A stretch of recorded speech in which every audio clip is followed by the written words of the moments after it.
Everyone, स्वागत है आपका एक बार फिर पैशनेट बोर्ड में। और हम बात करें हैं क्लास 7 सिविक्स के एक नए चैप्टर के बारे में जिसका नाम है अंडरस्टैंडिंग एडवर्टाइजिंग।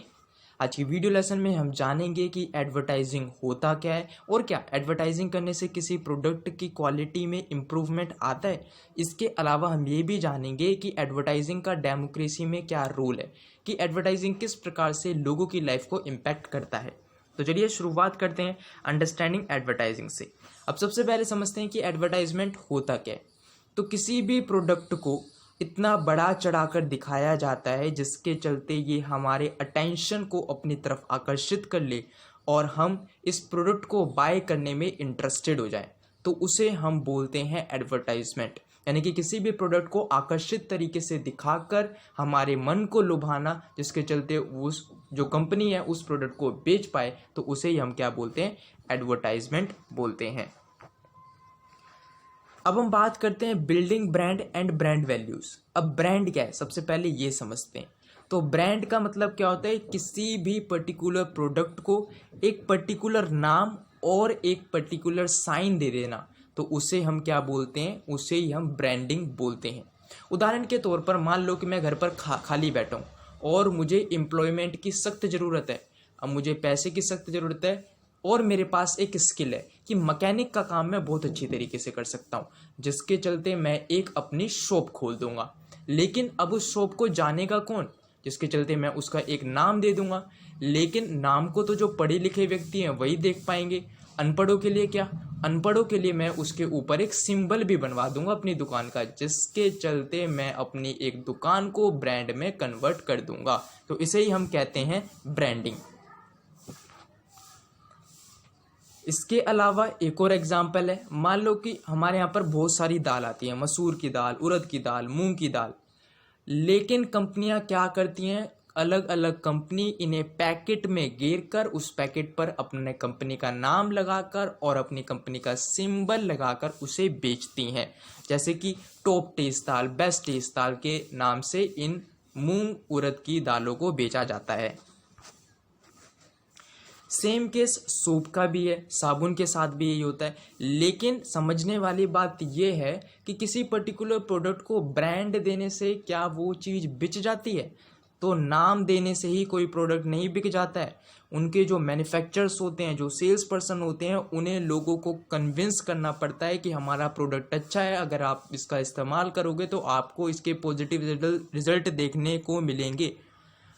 अब किसी पर्टिकुलर प्रोडक्ट का इन्होंने नाम दे दिया, एक ब्रांड बना दिया उस प्रोडक्ट को, लेकिन उसके बावजूद भी इन मैन्युफैक्चरर्स और इन सेल्स पर्सन को दूसरों को कन्विंस क्यों करना पड़ता है, क्योंकि मार्केट में और भी बहुत सारे ब्रांड अवेलेबल हैं, जिसके चलते यहाँ पर एडवर्टाइजमेंट का अब एक इम्पॉर्टेंट रोल प्ले होता है। एडवर्टाइजमेंट से क्या होता है कि मान लो कि अगर आपने कोई एक कंपनी आज के दिन खोली, तो अगर आप उस प्रोडक्ट की, अपनी उस कंपनी की एडवर्टाइजमेंट पर फोकस करोगे तो कुछ ही दिनों में वो तेज़ी से बढ़ने लग जाएगी। लेकिन वही व्यक्ति जिसने एक कंपनी खोल रखी है और वो 2 साल से उसे चला रहा है, लेकिन उसके पास इतने पैसे नहीं है कि वो उसका एडवर्टाइजमेंट कर पाए, उसकी मार्केटिंग कर पाए, तो अभी तक उसके प्रोडक्ट को, उसकी कंपनी को कोई नहीं जानता होगा। तो ये बेनिफिट है एडवर्टाइजमेंट का। अब यहाँ पर दोबारा से वही चीज़ दे रखी है कि सिर्फ नाम देने से ही किसी प्रोडक्ट को नहीं बेचा जा सकता है। उसमें जो मैन्युफैक्चरर्स होते हैं, सेल्स पर्सन होते हैं, उन्हें कंज्यूमर को कन्विंस करना पड़ता है उनके प्रोडक्ट के लिए। उन्हें अपने प्रोडक्ट की विशेषताएं अपने कंज्यूमर को बतानी पड़ती है, जिसके चलते कंज्यूमर उन्हें उनकी विशेषता देखकर अट्रैक्ट होकर उस प्रोडक्ट को खरीदने की कोशिश करें। यहीं पर एक एग्जाम्पल दे रखा है 2 दाल का। 2 दाल के ब्रांड है, पहला है टॉप टेस्ट दाल, वहीं दूसरा है बेस्ट टेस्ट दाल।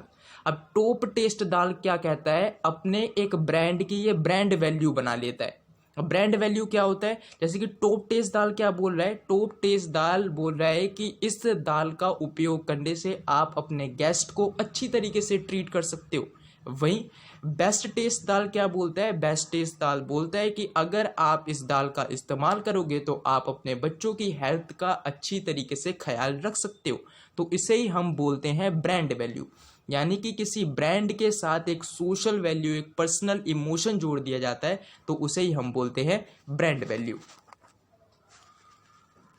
अब दूसरी बात ये आती है कि ब्रांडिंग में तो बहुत ज़्यादा खर्च लगता है, क्योंकि जो ये ब्रांडेड प्रोडक्ट्स होते हैं ये बहुत कॉस्टली होते हैं। कॉस्टली क्यों होते हैं? क्योंकि इनकी पैकेजिंग में पैसा लगता है, इनकी एडवर्टाइजिंग में पैसा लगता है, जिसके चलते बहुत से लोग इन्हें अफोर्ड नहीं कर पाते हैं। और जो लोग इन सारी चीज़ों को अफोर्ड नहीं कर पाते हैं वो सोचते हैं कि हम अपने गेस्ट को, हम अपने बच्चों को अच्छी तरीके से ट्रीट नहीं कर रहे हैं। अब लोगों ने अपनी मानसिकता ऐसी बना ली है कि उनका मानना होता है कि जो ये पैकेजिंग प्रोडक्ट्स होते हैं, जो ये ब्रांडेड प्रोडक्ट्स होते हैं, यही अच्छे होते हैं। लेकिन ये रियलिटी बिल्कुल भी नहीं है। पैकेजिंग का और किसी प्रोडक्ट की ब्रांडिंग का, उसकी क्वालिटी से कुछ भी लेना देना नहीं है। सेम यहाँ पर एक और एग्जांपल दे रखा है सोप के एडवर्टाइजमेंट का। सोप के एडवर्टाइजमेंट क्या करता है, उसने भी एक सोशल वैल्यू, एक पर्सनल इमोशन अपने प्रोडक्ट से जोड़ दिया है और उसे अपने ब्रांड की वैल्यू बना दिया है। उदाहरण के तौर पर एक साबुन वाली कंपनी अपने प्रोडक्ट को कैसे बेचती है वो देखो। वो अपने प्रोडक्ट को मार्केट में लाते हुए ये कहती है कि अगर कोई भी कंज्यूमर इस साबुन का इस्तेमाल करेगा, तो अगर कोई भी घर की मदर अपने बच्चे के लिए इस साबुन का इस्तेमाल करेगी, तो इसका मतलब ये है कि वो अपने बच्चे की केयर करती है। वहीं अब जो ये प्रोडक्ट होते हैं बहुत महंगे होते हैं, जिसके चलते लोग सोचते हैं कि अगर हम इन प्रोडक्ट को अफोर्ड नहीं कर पाए, इसका मतलब ये है कि हम अपने बच्चे को अच्छी केयर नहीं दे रहे हैं। तो यही कुछ ऐसे पर्सनल इमोशंस हैं, ब्रांड वैल्यूज़ हैं, जो कि कंपनी अपने प्रोडक्ट से अटैच कर देती हैं और अपने प्रोडक्ट को बेचने की कोशिश करती हैं।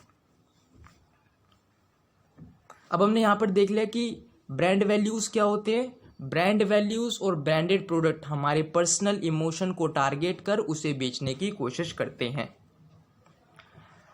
अब क्या होते हैं, जो अलग अलग प्रोडक्ट्स होते हैं, जो मैन्युफैक्चरिंग कंपनीज होती हैं, वो हमारे favourite cricket heroes, film star का इस्तेमाल करती है अपने प्रोडक्ट की मार्केटिंग करने के लिए, उसकी एडवर्टाइजमेंट करवाने के लिए, जिसके चलते हम ऑर्डिनरी सिटीज़न ये सोचते हैं कि हमारा एक फेवरेट हीरो इस प्रोडक्ट को बता रहा है कि इस प्रोडक्ट को इस्तेमाल करने से बहुत बेनिफिट होने वाला है, तो हमें भी ये प्रोडक्ट खरीदना चाहिए। लेकिन इसका भी रियलिटी से कुछ भी लेना देना नहीं है। जो ये एडवर्टाइजमेंट है सिर्फ अमीर लोगों की ही दुनिया को दिखाता है, इसका रियलिटी से कुछ भी लेना देना नहीं है। अब हम बात करते हैं कि कोई भी एडवर्टाइजमेंट बनाया कैसे जाता है। अब मान लो दोबारा से वही एग्जांपल देता हूँ गैराज का। मैं घर पर खाली बैठा हुआ हूँ और मुझे पैसों की सख्त ज़रूरत है। मेरे पास ज़मीन भी है, मेरे पास रूम भी है, और किस्मत की बात यह है कि मेरे पास एक स्किल भी है। मुझे मैकेनिक के काम में बहुत इंटरेस्ट है, जिसके चलते मैं अपनी एक शॉप खोल देता हूँ। लेकिन अब मैंने शॉप तो खोल दी, अब मैंने अपनी एक शॉप खोल दी, लेकिन अब उस शॉप को जानेगा कौन? तो उसके लिए मैं उससे एक नाम दे देता हूँ। लेकिन नाम तो सिर्फ पढ़े लिखे व्यक्ति ही पढ़ पाएंगे ना, अनपढ़ों का क्या? इसके चलते मैं उसके ऊपर एक चिन्ह भी बना देता हूँ, और इस प्रकार से मैं उस दुकान को एक ब्रांड के रूप में लोगों के सामने लेकर आ जाता हूँ। लेकिन अब इस ब्रांड को मार्केट में भी तो उतारना है। मार्केट में तो बहुत सारे ब्रांड हैं, जिसके चलते मैं क्या करवाता हूँ, न्यूज़पेपर में, न्यूज़ चैनल्स में, टीवी सीरियल्स में, मूवीज़ में, अलग अलग चैनल्स में मैं क्या करवाता हूँ, इनका एडवर्टाइजमेंट करवाता हूँ। तो इस प्रकार से किसी भी प्रोडक्ट का एडवर्टाइजमेंट बनाया जाता है।